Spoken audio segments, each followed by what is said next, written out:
Bom dia a todos. Acho que estamos no ar agora.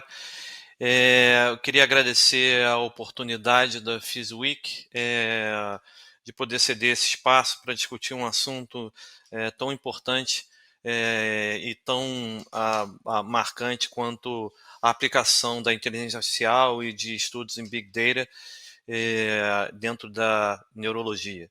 Eu queria primeiro agradecer a oportunidade. Nós vamos ter aqui presente a juíza federal, professora PhD da UERJ, Isabela Ferrari, a pesquisadora e autora do livro Discriminação Algorítmica e Poder Judiciário, membro do Working Group da Unesco for Information for All e pesquisadora visitante da Universidade de Harvard.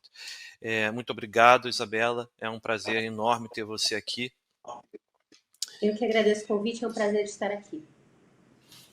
E vamos ter também, debatendo aqui com a gente, a oportunidade de conversar sobre esse assunto tão relevante na nossa atualidade, o professor Rajat Dar. O professor Rajat é um grande amigo, pesquisador, professor da Universidade de Washington, St. Louis, neurologista, membro da Neurocritical Care Society e pesquisador já há muitos anos da aplicação da inteligência artificial e Big Data em healthcare, especialmente em pacientes neurológicos graves e o acidente vascular cerebral, e vai poder trazer para a gente uma visão bem prática dos percalços que ele já avançou, já teve a oportunidade de viver, tanto na pesquisa quanto na aplicação prática da inteligência artificial na vida real em neurologia.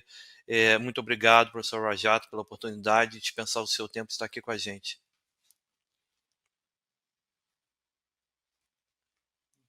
Bom, meu nome é Daniel Paz, eu sou médico neurologista, neurointensivista, dedicado à monitorização de pacientes graves em unidades hospitalares, terapia intensiva, e vou começar aqui o nosso bate-papo. A inteligência artificial e o Big Data são temas muito importantes e relevantes hoje em dia em grandes áreas, e não é diferente também na neurologia, não podia ser diferente. Tanto nos aspectos que se referem diagnósticos, quanto nos aspectos que se referem prognósticos e terapêuticos, e acompanhamento de intervenções relacionadas ao tema. Aproveitando essa oportunidade que a gente tem aqui de estar do lado de dois experts no tema, eu queria começar trazendo um pouco, fazendo um cruzamento entre a experiência que a gente viveu durante a pandemia, com a incorporação da vacina e com o rush relacionado às pesquisas e incorporações de intervenções para salvar vidas com tanto sucesso, traçar um paralelo para validação clínica e analítica da inteligência artificial. Tanto no que se refere aos estudos mais precoces ou relacionados à plausibilidade biológica e incorporação em estudos de ciência básica, até a validação clínica em ensaios e o acompanhamento na vida real do pós-marketing, da monitorização pós-marketing. A minha pergunta tanto no que se refere à regulação, que eu vou começar com a Isabela, quanto no que se refere à vida real. Eu vou transmitir diretamente essa pergunta para o Raj logo depois, na sequência. Eu queria aqui dizer em que ponto nós estamos. Hoje a gente está num ponto de virada. Há muito tempo a gente vê os avanços da inteligência artificial, não tanto tempo, mas pelo menos nos últimos 5 anos a gente vê com muita clareza esses avanços. E como não poderia deixar de ser, o direito está sempre correndo atrás daquilo que surge. E por alguns anos a gente discutiu nacionalmente, internacionalmente sobre essa regulação e ficamos aí com o campo muito aberto, normas muito abertas, e nesses 2 meses, esse mês, agora até acredito que janeiro do ano que vem, me parece que o cenário regulatório da IA vai mudar inteiro, né? Nos Estados Unidos a gente teve recentemente a edição de um decreto, uma ordem executiva pelo presidente Biden, muito na linha da forma como os Estados Unidos endereçam a questão. Esse decreto executivo ele traz um direcionamento muito grande para a edição de normas suplementares que prometem ser mais restritivas, enquanto ele, decreto, cria um cenário de estímulo à inovação através de inteligência artificial. Para aqueles que nos ouvem, me parece que o resultado concreto mais imediato desse decreto vai ser realmente uma corrida para a imigração para os Estados Unidos, né? Então, eles abrem o país para aqueles que são especialistas em trabalhar com inteligência artificial. Então, para nós aqui no Brasil, a gente deve ver uma aceleração dessa fuga de cérebros para lá. Ao mesmo tempo que os Estados Unidos trazem esse cenário de estímulo ao desenvolvimento da inteligência artificial, a gente também deve ver aí entre dezembro e janeiro a edição do AI Act europeu. Já esse AI Act, uma carta muito mais restritiva, que tende a colocar limites, enfim, nas pesquisas em todos os campos, como não poderia deixar de ser, né, também nas pesquisas e no desenvolvimento de ferramentas de inteligência artificial para a saúde. E nesse cenário global, o Brasil também deve se posicionar muito em breve. Então, no Brasil, primeiro a gente tem um PL, né, um projeto de lei 2120, que era muito menos restritivo, um projeto de lei que era muito aberto, que depois tem como resposta um substitutivo que já traz muito mais restrição e muito menos estímulo. Diante dessas duas realidades, diante desses dois approaches, então é criada uma comissão no Senado que deve entregar a sua manifestação final em janeiro de 2024. Então, muito em breve, a gente também deve ter uma definição muito concreta da regulação da inteligência artificial no Brasil. Então, o que a gente percebe é que aquilo que já foi um cenário de vácuo regulatório, agora deve sofrer uma transformação radical, trazendo aí novas preocupações para quem trabalha com inteligência artificial, novas restrições, novos deveres e também novos direitos por parte daqueles que são atingidos. Então, acho que é hora da gente ficar muito atento a essa discussão, porque ela vai trazer muitos resultados concretos nesses próximos 3 meses. Obrigado, professor. É muito interessante a sua pontuação e eu queria passar a palavra ao professor Raj.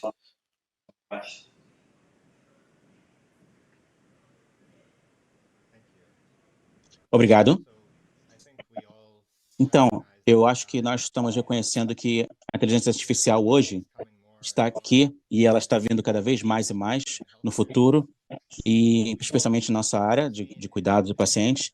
E eu posso dizer que a gente teve aí, durante a pandemia, muita colaboração dos grupos, a gente pôde trazer muito avanço para essa área. Estamos aí entendendo que a maioria das pessoas teve muitos ganhos, né, com essa pandemia.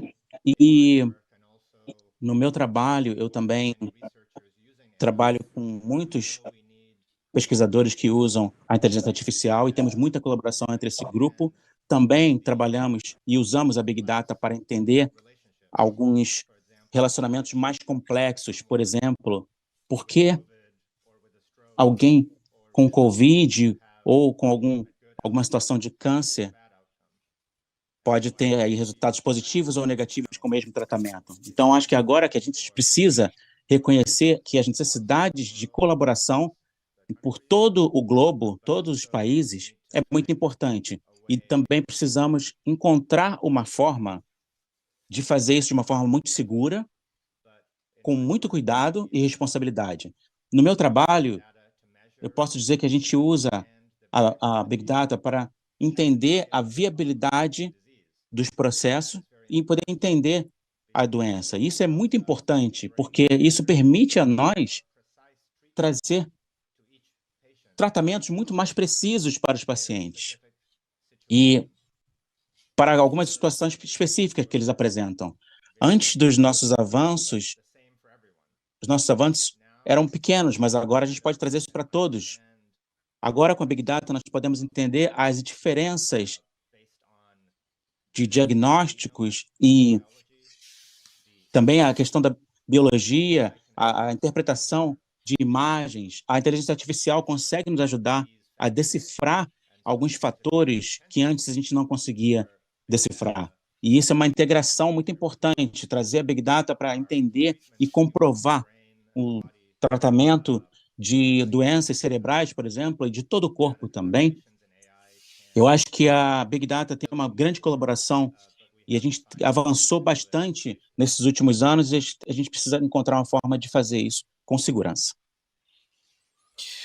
Muito bom, professor Raj.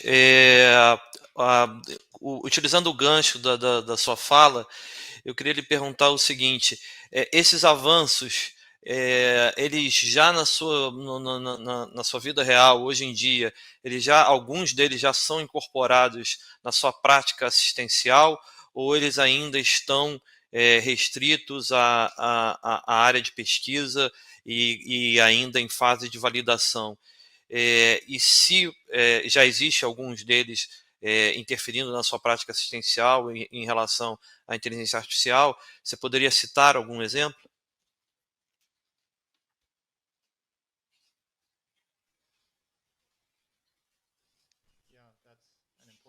Sim, é uma importante pergunta. Eu acho que o primeiro passo aqui para a inteligência artificial, para entender o algoritmo, é colocar esses dados para a área de pesquisa e trazer os resultados aí aos pacientes. Nós precisamos ter muito cuidado ao ir dos dados para a prática. Então, o meu trabalho realmente na área de pesquisa é entender como nós podemos utilizar o algoritmo para poder trazer o tratamento a diferentes doenças e diferentes diagnósticos. Mas eu acredito que o que nós esperamos é que essas ferramentas possam ajudar muito mais a gente no futuro. E essas testes de validações agora estão fazendo com que nós possamos reconhecer cada vez mais diagnósticos e a gente precisa saber que algumas coisas que funcionam para pesquisa podem não funcionar na vida real, lá na clínica. Então, a gente precisa agora, para considerar essas ferramentas de pesquisa, elas são muito importantes. Nós podemos medir aí os genes, por exemplo, e algumas situações emergenciais de milhares de pacientes. Isso é realmente o poder que a gente tem do uso da inteligência artificial. A gente aí tem mais de 200 mil pacientes que a gente usa o Big Data com eles e ele tem ajudado a nós a fazer esses estudos. E também a gente sabe que uma pessoa sozinha, ela não vai trazer resultado. Então, essas colaborações sobre a inteligência artificial é muito importante.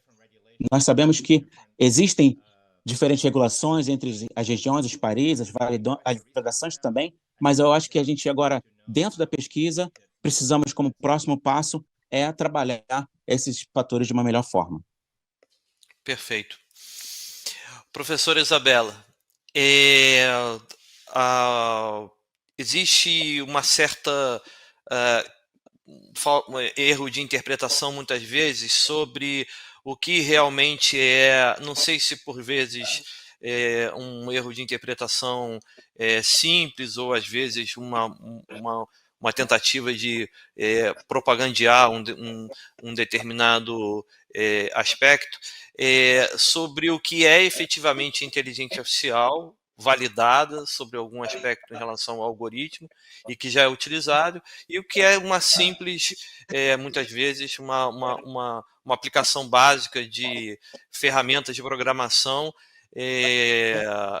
que não necessariamente precisam passar por uma validação mais complexa. A pergunta que eu faço para você, e é algo que eu já vi em outras palestras suas, uma explicação bastante importante, é sobre a qualidade desses dados, né? Eu me lembro muito de uma história de um algoritmo utilizado para a detecção de câncer de mama em mamografias, que foi aplicada a uma paciente obesa e que não foi capaz de detectar uma alteração que lá existia e que foi dado como normal, porque a qualidade daqueles dados daquelas mamografias haviam sido feitas em mulheres com IMC menor do que o dela. A pergunta que eu faço para você é a seguinte: isso é algo que da esfera jurídica, do Poder Judiciário e da própria discriminação algorítmica, isso já é uma grande preocupação? Sim, inclusive isso é endereçado em vários diplomas normativos. Só vou dar um passo atrás para a gente poder dar um passo à frente. Quando esse momento que a gente vive, né, a era dos dados, a sociedade digital, a gente fala que os dados são o novo petróleo.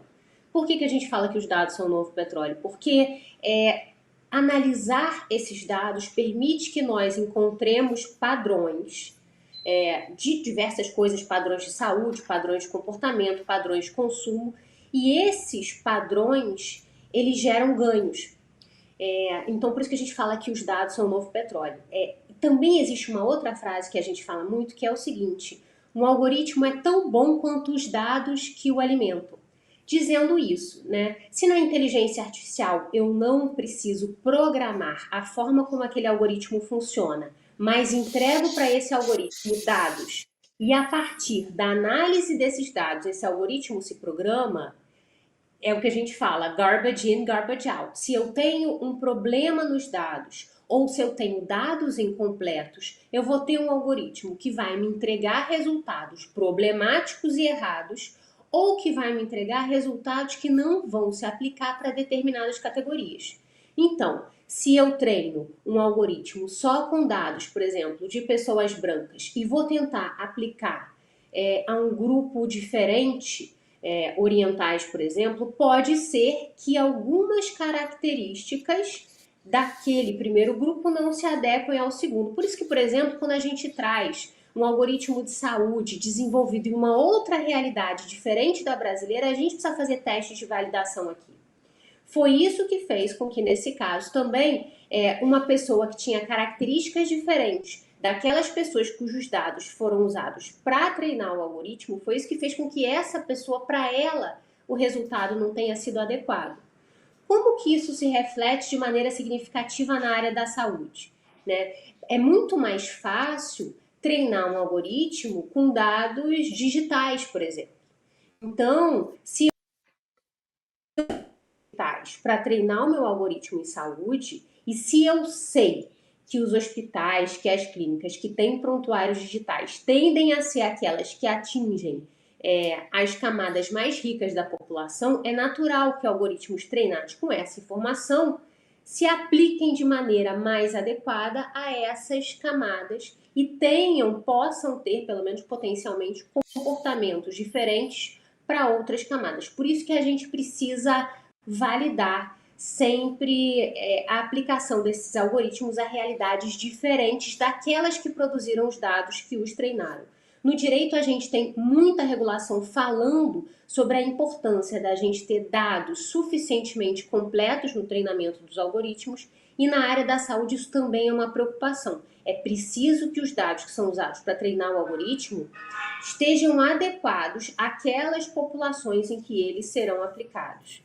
Então, isso é uma das primeiras coisas que a gente percebe, como o erro pode entrar a partir dos dados que são usados para treinar essas ferramentas. Então, isso tem que estar muito no nosso campo de visão. Perfeito, obrigado, professora. E eu queria aproveitar o gancho dessa sua última fala e fazer a seguinte pergunta.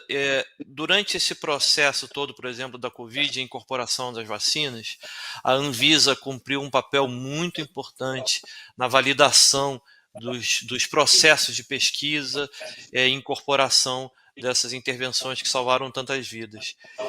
Quando a gente está falando de um algoritmo, a gente está falando talvez de uma estratégia diferente que pode ter um papel relevante tanto na área de pesquisa quanto na área de análise de desfecho e até de intervenção. A pergunta que eu faço a você, do ponto de vista jurídico e conhecendo o arcabouço estrutural do nosso país, da nossa república, a pergunta que eu te faço, quem você acha que ficaria responsável por esse processo de acompanhamento de validação dos algoritmos relacionados à saúde? Então, na verdade, o que acontece é que a gente tem um entrecruzamento de órgãos reguladores. A gente tem a Estratégia Brasileira de Inteligência Artificial, que não traz grandes ditames, só traz enunciados gerais sobre a importância da gente ter um cuidado com os dados. A gente tem as agências reguladoras, a gente tem a ANS, a gente tem a Anvisa, e o que a gente imagina em termos de cenário regulatório em breve a gente vai ter uma lei sobre essas limitações à inteligência artificial que vão se aplicar, né? E a gente imagina também que as agências reguladoras nas suas áreas de atuação também vão editar normativos.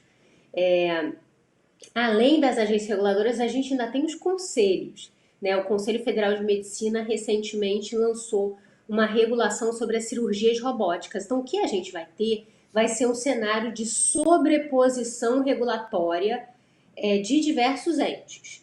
Tanto esses entes nacionais, com uma regulação mais obrigatória, quanto inclusive organizações internacionais com uma regulação mais aberta, trazendo diretrizes. Recentemente, a Organização Mundial de Saúde lançou diretrizes para a aplicação de inteligência artificial na área da saúde, e uma das coisas que eles recomendam que seja feito é essa análise cuidadosa dos dados.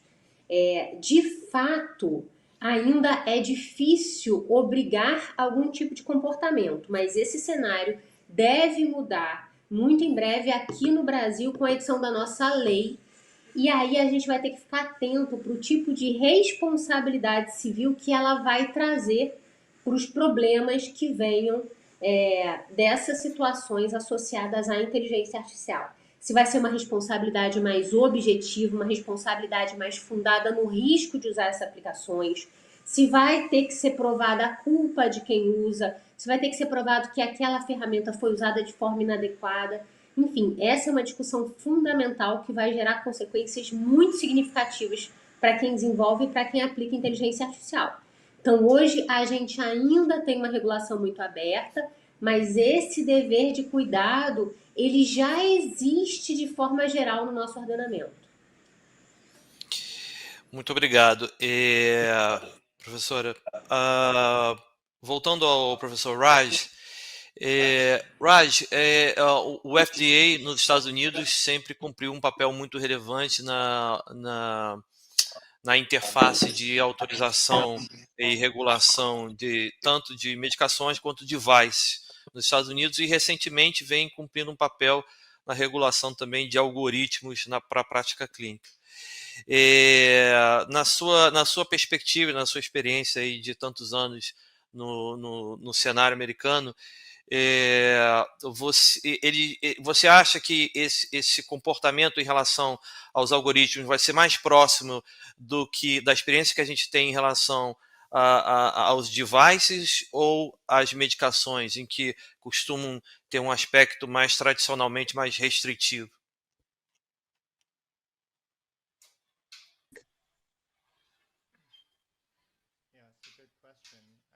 Bom, uma ótima pergunta. Eu acho que era mais para um device, mas a gente tem agora uma atenção voltada para a inteligência artificial, para as metodologias e as diferenças entre os países, mas eu acredito que no futuro isso vai ter aí alguma similaridade nas regulações. A gente tem aí alguns processos que a gente procura melhorar os processos aí da transparência e também da distribuição dessas informações. Eu acredito que o FDA vai trazer essas novas regulações em breve, mas eu acredito que no futuro, com as novas regulações, as pessoas nos Estados Unidos vão estar mais preocupadas com esses problemas referente à inteligência artificial. A gente teve uma recente controvérsia com saturação de oxigênio em pessoas que tinham cores diferentes, né, entre os brancos e negros. A gente teve aí alguns problemas referentes a isso, algumas controvérsias foram encontradas. Então, eu acredito que a maioria das pessoas vão reconhecer a importância destes problemas e alguns itens das regulações também vão ser relacionados aos usuários, como os médicos ou os pacientes, e a gente também tem que construir um caminho de mais confiança, e o usuário também é muito relevante. A maioria dos clientes, dos usuários, eles não têm muita confiança nesse processo, porque também não é tão fácil de entender hoje. Então, a gente precisa melhorar a questão de regulação e das validações, a gente precisa de mais transparência e fazer com que isso crie modelos mais claros para que os médicos possam entender e os pacientes também possam entender o que o algoritmo está fazendo. Então, acredito que no futuro haverá muito mais regulações sobre esses algoritmos e que a gente trará aí um cenário muito mais seguro para esse futuro próximo. Olha, o papo tá tão bom que eu ficaria aqui um dia inteiro sem dificuldade nenhuma, mas eu queria aproveitar esse trecho final do nosso encontro, esse terço final, talvez, e eu queria começar citando um livro do professor Andrew Lees. Andrew Lees é um neurologista da Universidade de Londres, do Queen's Square Hospital, um grande neurologista dedicado a pesquisa clínica em doença de Parkinson, e ele escreveu um livro super bacana, chama Brain Spots, Adventures in Neurology, e ele começa citando o livro do Arthur Conan Doyle, As Aventuras de Sherlock Holmes. Ele diz o seguinte, o Sherlock Holmes conversando, diz que a vida é infinitamente mais estranha do que qualquer coisa que a mente do homem possa criar. Talvez ele tivesse um pouquinho enganado a partir do momento da criação da inteligência artificial. E a minha pergunta vai um pouco nesse sentido, porque recentemente uma autora, a professora Anita Franenheim, escreveu um livro que chama The Battle for Your Brain, em que ela cita os aspectos éticos do uso dos dados, tanto dos dados quanto das coletas espontâneas, não mais somente por aquilo que é gravado do que a gente fala ou aquilo que é gravado do que a gente clica, mas também aquilo do que é gravado do que a gente pode ter vontade de clicar, do que a gente pode ter, ou seja, traçando uma interpretação sobre nossos padrões de comportamento e derivando a partir de inteligência artificial até dados de atividade elétrica cerebral que podem ser coletados de maneira espontânea no futuro. E vai um pouco ao encontro dos chamados neurodireitos, né, ou direitos do seu cérebro, né, a luta pelo seu cérebro, que é o título do livro dela. A minha pergunta para você, Raj, estamos criando algo mais estranho do que a mente do homem poderia imaginar, driblando um pouco até o Sherlock Holmes no passado? Ou estamos num caminho bastante seguro de pesquisa e incorporação na pesquisa, na prática assistencial?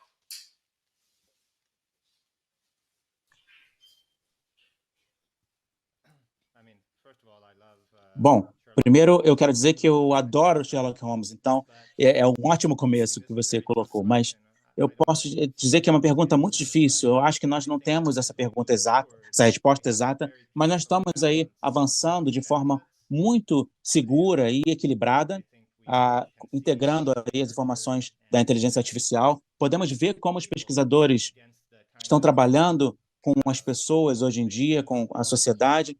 A gente tem aí alguns conhecimentos mais evasivos e alguns conhecimentos sobre essa questão da atividade cerebral e a vontade do cérebro. A gente precisa ter muito cuidado e eu acredito que tem alguns pontos em que a gente pode interpretar que há uma vontade do cérebro natural para agir para algumas coisas, mas a gente sabe que a gente pode manipular algumas informações dentro da inteligência artificial, então a gente precisa ter muito cuidado a criar os limites, mas acredito que a gente, começando a estudar esses efeitos e monitorando nossos cérebros, a gente vai causar aí uma consequência muito boa para a sociedade. Eu acredito que será algo que nós temos um futuro aí inesperado, mas eu acredito que vai ser uma coisa muito diferente no nosso futuro.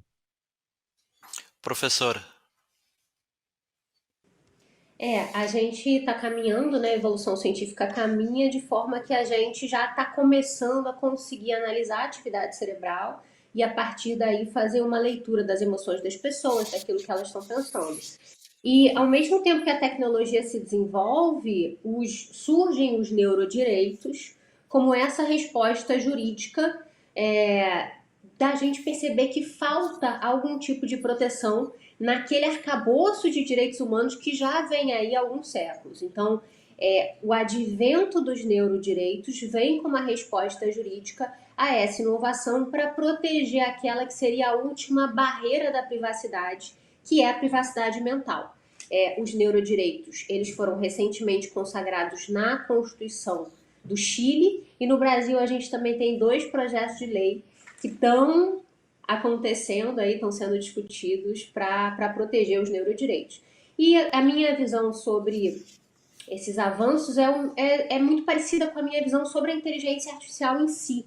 Né? Quando as pessoas perguntam, inteligência artificial é boa, é ruim? Inteligência artificial é só uma ferramenta. Né? Como esses avanços em neurotecnologia são ferramentas. Né? Se a gente vai ter resultados positivos ou negativos, depende muito da forma como a gente utiliza aquela ferramenta. E nesse contexto é muito interessante conseguir balancear essa necessidade da gente deixar uma abertura para o desenvolvimento tecnológico, porque a gente pode ter muita coisa boa vindo daí, mas ao mesmo tempo se salvaguardar no básico para garantir que não haja um desvio da aplicação desses recursos para nos levar a cenários distópicos, né? Muito obrigado. Gente, infelizmente, eu ficava aqui mais 3 dias conversando com vocês, porque é uma quantidade infinita de aprendizado. E nada mudou nesses 20 anos desde que eu conheci o Raj. Continua sendo esse expoente intelectual incrível. E eu tive a oportunidade de conhecer recentemente a Isabela, que tá léguas na nossa frente aí do entendimento tanto da inteligência artificial quanto do impacto dela na nossa sociedade, que talvez seja um ponto tão sensível, talvez um dos mais sensíveis dentro de toda essa discussão. Muito obrigado pela oportunidade ao FISWeek de estar com eles dois. Realmente para mim foi um prazer inenarrável e espero que vocês curtam aí o evento, que com certeza é a maior experiência da área de saúde da América Latina. Forte abraço. Obrigada, gente.